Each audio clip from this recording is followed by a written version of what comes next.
अस्सलाम वालेकुम गाइस। तो कैसे हैं आप सब? आई होप सो कि आप सब लोग ठीक ठाक होंगे और बहुत ज़्यादा खुश होंगे जी। तो आज की वीडियो के अंदर हम बात करने वाले हैं self development from Quran. Self development from Quran का ये थर्ड पार्ट है।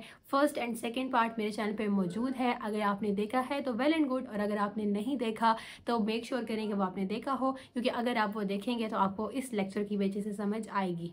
तो अब चलते हैं जी अपनी मेन वीडियो की तरफ। सेल्फ डेवलपमेंट फ्रॉम कुरान के फर्स्ट एंड सेकंड पार्ट के अंदर मैंने आप लोगों के साथ डिस्कस किया था कि साइंस ये कहती है कि हमारे एक्शंस को और हमारे बिहेवियर्स को हमारे केमिकल्स डायरेक्ट करते हैं। वो बात भी ठीक है, लेकिन जब हम लोग इस्लाम को स्टडी करते हैं तो हमें पता चलता है कि हमारे एक्शंस और बिहेवियर्स को हमारे नफ्स जो कि 3 हैं वो डायरेक्ट कर रहे होते हैं। पहली वीडियो के अंदर हमने डिस्कस किया था नफ्से लवामा को, सेकंड के अंदर हमने डिस्कस किया नफ्से मुतमइना को। आज की इस वीडियो के अंदर हम डिस्कस करने वाले हैं नफ्से अमारा को। नफ्से अमारा क्या है, इसकी दलील क्या है और किस तरीके से हम इसको सप्रेस कर सकते हैं, और इसको सप्रेस करना, इसको कंट्रोल करना क्यों ज्यादा जरूरी है। तो अब चलते हैं जी, देखते हैं कि नफ्से अमारा क्या है।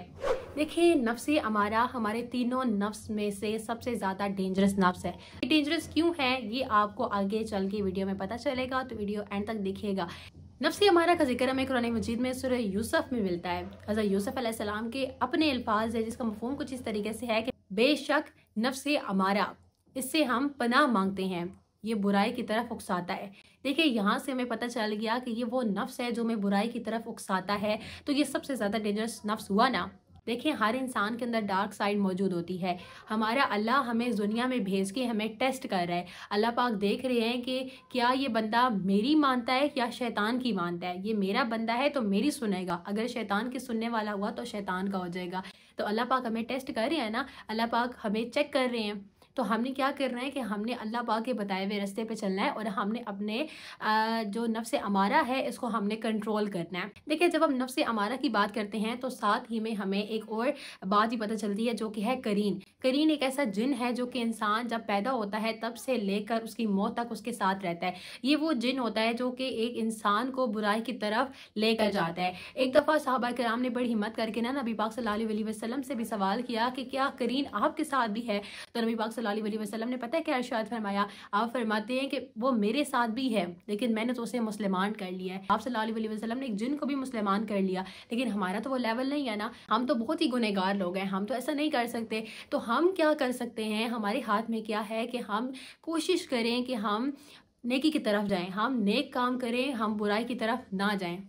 देखिए, नफ्से अमारा की अब दलील क्या है? नफ्से अमारा की दलील ये है कि देखिए, हम नेकी से ज़्यादा ना बुराई की तरफ अट्रैक्ट होते हैं। अगर हम किसी महफिल में बैठे हों तो अगर 100 बातें भी अच्छी हो ना, अगर एक भी बात बुरी हो जाए तो हमारा जहन उस बात की तरफ चला जाता है। हम उसके बारे में सोचना शुरू हो जाते हैं कि ये इसने क्यों बोली, ये इसने कैसे बोली, ये इसने की वजह क्या थी। तो देखिए ना, हम नेकी की 100 बातें हमने भुला दी, लेकिन बुराई की एक बात हमारे जहन में बैठ गई। ये इसकी दलील है कि नफ्से अमारा हमें कंट्रोल करता है, लेकिन हमने क्या करना है कि हमने इसको कंट्रोल करना है। इमाम गजाली नफ्से अमारा के बारे में फरमाते हैं कि ये एक जंगली घोड़ा है जो इंसान को भगाता है। अगर एक इंसान इसको कंट्रोल ना करे ना, ये उसको दौड़ाता है। अब देखें, नफ्से अमारा एक जंगली घोड़ा तो है, लेकिन इसकी लगाम आपके अपने हाथ में है, इसका कंट्रोल आपके अपने हाथ में है। अगर आज आप इसको कंट्रोल कर लेंगे तो ये आपको भगा नहीं पाएगा। अगर आप इसको आज कंट्रोल नहीं करते ना, ये आपको भगाएगा। और जो इंसान दुनिया के लिए भागता है ना, अपने नफ्से अमारा की सुनकर भागता है, उसको कभी सुकून नहीं मिलता। अब देखिए, नफ्से अमारा को किस तरीके से भगाएगा? नफ्से अमारा कहेगा कि दौलत कमाओ, अंधाधुन दौलत कमाओ। इतने उस बंदे के जहन में ये बात बैठ जाएगी ना कि मैंने दौलत कमानी है, फिर उस इंसान के जहन में ये बात कभी भी नहीं आएगी कि मैं हलाल कमा रहा हूँ कि हराम कमा रहा हूँ। उसके लिए जस्ट उसका गोल होगा पैसा। उसको ये कभी ये चीज़ रियलाइज़ नहीं होगी कि मैंने इसको हराम तरीके से कमाया है या मैंने कभी किसी इंसान का हक खाया है। उसको सिर्फ अपने पैसे से लगन होगी। उसको नफ्से हमारा क्या कहेगा? नफ्से हमारा उसको कहेगा कि तुम म्यूजिक सुनो, अब तुम हद से ज़्यादा म्यूजिक सुनो। अच्छा, तुम उदास फील कर रहे हो, तुम सैड हो, सैड सॉन्ग्स लगा लो भाई, हज़ारों पड़े हैं, यूट्यूब खोलो, लगाओ, एंड फ्री लगाओ और बस बैठ जाओ। यकीन करें, वो लोग जो कि हद से ज़्यादा सॉन्ग्स सुनते हैं उनकी ज़िंदगी हद से ज़्यादा उदास होती है। वो लोग जो कि हद से ज़्यादा म्यूज़िक सुनते हैं उनकी मेंटल हेल्थ बर्बाद हुई हुई होती है। अब देखिए, हम सोचते हैं ना कि अल्लाह ताला ने क्यों हमें म्यूज़िक सुनने से मना किया है, इसमें क्या बुराई है? कुछ लोग तो हैं वो कहते हैं कि जो म्यूज़िक है जी वो तो रूह की ग़ज़ा है। देखें ये जो लोग ये कह रहे हैं ना कि रूह की ग़ज़ा है, ये क़यामत के रोज़ देखेंगे कि इनके साथ क्या हुआ है। और अगर ये क़यामत तो चलें दूर की बात है ना, अगर ये आज अपना मेडिकल टेस्ट भी करवाएँ ना और चेक करवाएँ कि इनके मेंटल हेल्थ इतनी ख़राब क्यों है, तो डॉक्टर्स उनको बताएँगे कि ये जो तुम घंटा-घंटा बैठे गिटार सुनते हो ना, ये तुम म्यूज़िकल इंस्ट्रूमेंट सुनते हो, इसकी वजह से तुम्हारी ये हालत हो चुकी हुई है। देखिए हमने ना ज़्यादातर किन के सुसाइड की ख़बरें सुनते हैं, ज़्यादातर कौन होती हैं जी, हमारे सिंगर्स होते हैं। अब वो इंटरनेशनल भी हो सकते हैं, हमारे पाकिस्तानी भी हो सकते हैं। सिंगर्स हद से ज़्यादा खुदकुशियाँ करते हैं। इसकी वजह क्या होती है? इसकी वजह ये है कि वो जब म्यूज़िक सुनते हैं ना, तो उनका मेंटल हेल्थ तबाह और बर्बाद हो जाती है। फिर वो डिप्रेशन का शिकार होते हैं, फिर एंग्ज़ायटी का शिकार होते हैं और फिर वो अपने आप पे कंट्रोल नहीं रख पाते, क्योंकि उनके पास नमाज़ तो है ही नहीं, उनके पास रोज़ा तो है ही नहीं, उनके पास कुरान मजीद तो है ही नहीं ना। क्योंकि देखिए जिस बंदे की ज़िंदगी सिर्फ़ म्यूज़िक ही है, उस बंदे को दीन का क्या पता होगा? फिर वो यही करेगा कि जब उसको एक दौरा उठा है डिप्रेशन का, तो वो फिर खुदकुशी कर लेगा। देखिए जो बंदा मुसलमान होगा ना, अगर उसको कभी हद से ज़्यादा टेंशन बनती भी है, तो वो कुरान मजीद उठाता, वो देखेगा कि अल्लाह मुझसे क्या कह रहे हैं। देखिए नफ्स हमारा बहुत डेंजरस है, लेकिन एक इंसान है उससे भी ज़्यादा डेंजरस है। इंसान की विल पावर उससे ज़्यादा डेंजरस है। अगर हम चाहें तो हम अपने नफ्स अमारा को कंट्रोल कर सकते हैं, इसकी लगाम अपने हाथ पे रख के इसको कंट्रोल कर सकते हैं। अगर हम चाहें ना तो हम म्यूज़िक को अपनी लाइफ से आउट कर सकते हैं। देखिए आजकल के ज़माने में ना थोड़ा म्यूज़िक से दूर रहना मुश्किल हो गया, क्योंकि हम लोग अगर घरों में नहीं ना म्यूज़िक सुनते, नहीं हम गाने शाने लगाते, कुछ नहीं करते, हम शादियों पे जाते हैं तो वहाँ पर म्यूज़िक लगा हुआ होता है। अक्सर दफ़ा लोग ये कह रहे होते हैं जी कि हमने घर में तो बड़े हमने इज्तनाब कर लिया, लेकिन यहाँ पर आके हम क्या करें, यहाँ पे हम उनको मना तो नहीं ना कर सकते। म्यूज़िक एक ऐसी चीज़ है ना जो कि बचपन से ही हमारी ज़िंदगी में डाल दिया गया है, हम चाह कर भी इससे दूर नहीं जा सकते। सॉरी टू से, लेकिन हमारा पाकिस्तान ये एक इस्लामी मुल्क है ना, इस्लामी जमहूरियत पाकिस्तान है, लेकिन इसके अपने कौमी तराने के अंदर म्यूज़िक है। तो हम किस तरह म्यूज़िक से बच सकते हैं? इसकी सिंपल सी मैं अगर आप लोगों को टिप बताऊँ ना, तो वो यही है कि आप घरों में, ठीक है, जब आपके पास अपना मोबाइल फ़ोन है, अपने मोबाइल फ़ोन से म्यूज़िक डिलीट कर दें, ख़त्म कर दें। इंस्टाग्राम है, वहाँ पर आप अच्छी-अच्छी वीडियोज़ देखें, इस्लामिक मोटेस्ट वीडियोज़ देखें, आपको वैसी वीडियोज़ शो होंगी। यूट्यूब पे आप यूथ क्लब को देखें और आप मुफ्ती मेंग को आप देख सकते हैं। आप जैसी वीडियोज़ देखेंगे आपको वैसी शो होंगी, ठीक है? तो आपका एक मसला तो हल होगा, यानी आपके मोबाइल से तो म्यूज़िक हट गया। बाकी अगर आप टीवी पे देख रहे हैं, तो अगर कोई म्यूज़िक लगा है तो उसको आप बंद कर दें, टीवी बंद कर दें, ठीक है?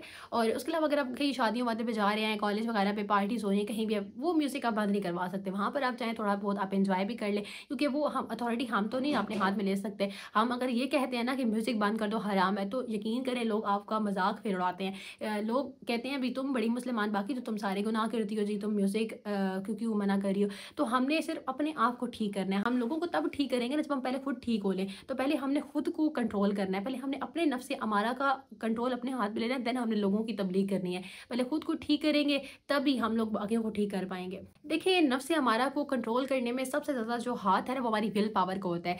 विल पावर अगर आपकी स्ट्रॉन्ग होगी तो आप नफ्स अमारा को कंट्रोल कर पाएँगे। जितना आपका आपके ऊपर कंट्रोल होगा ना, इतना ही ज़्यादा आप नफ्स अमारा को कंट्रोल कर पाएँगे। सवाल तो ये है कि विल पावर कैसे स्ट्रॉन्ग होती है? तो अब मैं आप लोगों को उसी के ही टेक्निक्स बताने वाली हूँ। कुछ बहुत इंपॉर्टेंट और बहुत इफेक्टिव टेक्निक्स बताऊँगी, जिनको अगर आप फॉलो करें तो आप अपनी विल पावर को बहुत ज़्यादा स्ट्रॉन्ग कर सकते हैं।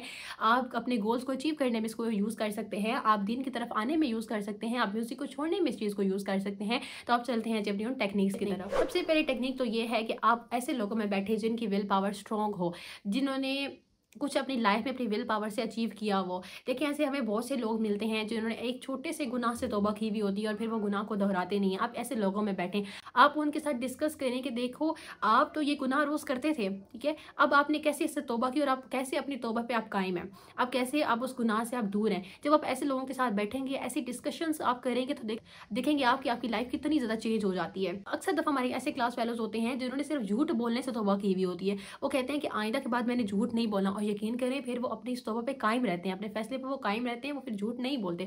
आप ऐसे क्लास फेलोज़ को ढूंढें, अपने ऐसे लोगों को ढूंढें, ऐसे फ्रेंड्स बनाएं जो कि अपनी विल पावर में बहुत ज़्यादा स्ट्रॉन्ग हो। देखिए जी नेक्स्ट स्टेप है मेरी मूवीज़ से रिलेटेड, कि किस तरीके से अपनी लाइफ से हम मूवीज़ को निकाल सकते हैं। देखिए जब हम मूवीज़ की, जब हम फिल्म्स की बात करते हैं ना, तो बच्चे कहते हैं जी ये तो बड़ी इम्पॉसिबल सी चीज़ है, ये तो हम नहीं कर सकते। भाई हम जब भी फ्री होते हैं एक मूवी देख लेते हैं, क्योंकि हमने बच्चों के सेंस में ना शुरू से ही डाला होता है जी, सैटरडे को फ्री हो तो एक अच्छी सी मूवी देख लो, संडे को फ्री अच्छी सी मूवी से देख लो, अगर फ्रेंड्स अगर कजन्स इकट्ठे हुए हैं तो अच्छी सी मूवी देख लो। देखिए हमें यही बात नहीं समझ में आती कि मूवीज़ देखने में क्या है, क्या फ़ायदा मिलता है? कोई फ़ायदा नहीं मिलता, सिर्फ लाइफ ख़राब करने के अलावा इसमें कोई चीज़ नहीं है। इसमें ऐसे ऐसे कॉन्सेप्ट्स दिए जाते हैं जो कि हम देखने से तो हम कह रहे होते हैं भी वाह जी वाह बड़ी बात हो रही है, लेकिन पीछे इसके बैकग्राउंड में जो इस्लाम के ख़िलाफ़ चीज़ें हो रही होती हैं ये हमें कभी नज़र नहीं आती, और हम लोग उस चीज़ को असल में देखना भी नहीं चाहते। तो खुदारा अगर आप अपने दीन के लिए कोई काम करना चाहते हैं ना, यूथ के लिए ये मैं बात कह रही हूँ, तो सबसे पहले इन मूवीज़ को छोड़ दें।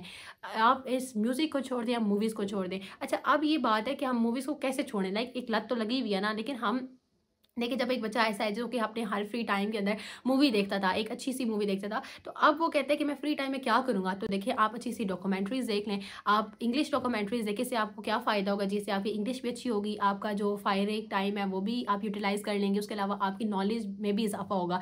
आप अच्छी अच्छी डॉक्यूमेंट्रीज़ देखें, आप हिस्टोरिकल चीज़ें देखें, हिस्टोरिकल वीडियोज़ यूट्यूब पर भरी पड़ी हैं वो देखें, इससे आपकी नॉलेज में बहुत ज़्यादा इजाफा होता है। और देखें नॉलेज पावर है। और ये जो टिप है ना, ये सबसे ज़्यादा आसान टिप है। ये है जी, आप हमेशा वज़ू में रहें। आप कोशिश करें कि हर टाइम वज़ू की हालत में ही रहें। देखें आप जब भी हैंड वॉश भी कर रहे हैं आप साथ में वज़ू कर लें, आप मुंह हाथ धोने गए हैं आप साथ में वज़ू कर लें। वज़ू के इस्लामिक फ़ायदे भी बहुत ज़्यादा हैं और इसके आपको साइंस में भी बहुत ज़्यादा फ़ायदे नज़र आते हैं। देखें इसका सबसे बड़ा और जो सबसे अजीम फ़ायदा है ना वो ये है कि एक तो अल्लाह पाक राज़ी होते हैं और दूसरा ये कि इंसान की फ़िज़िकल हेल्थ बड़ी बेहतर हो जाती है। आज के यूथ के अंदर ना ये बड़ा मसला है कि छोटे छोटे बच्चे हैं और जो उनको बैक में पेन हो रहा है, उनको सर में हद से ज़्यादा दर्द हो रहा है, उनको नेक पेन हो रहा है, उनको बाजू में दर्द हो रहा है, भी इतना एक 80 साल के बंदे को नहीं मसले हो रहे होते जितने हम टीनेजर्स को हो रहे होते हैं। तो कोशिश करें कि हर टाइम वज़ू में रहें। जितना ज़्यादा वज़ू करेंगे इतनी ज़्यादा आपकी फिजिकल हेल्थ अच्छी होगी, जितनी ज़्यादा फिजिकल हेल्थ अच्छी होगी इतना ही ज़्यादा आप अपने फ्यूचर पे फोकस कर पाएंगे, आप मेहनत कर पाएंगे। तो हमेशा वज़ू में रहें और अल्लाह पाक का जिक्र करते रहें। देखिए ये जो टिप मैं आप लोगों को बताने वाली हूँ ना, ये बहुत ही इफेक्टिव टिप है, ये बहुत ही बेहतरीन टिप है, लेकिन ये थोड़ी सी मुश्किल भी है। लेकिन अगर इसको आदत बना ली जाए ना तो ये बहुत आसान हो जाती है। और वो है जी तहज्जुद अदा करना। देखिए जो इंसान तहज्जुद अदा करता है ना वो अपने लिए दुनिया भी अच्छी कर लेता है और अपनी आखिरत भी अच्छी कर लेता है, यकीन करें आप। देखिए तहज्जुद पढ़ना कोई मुश्किल काम नहीं है।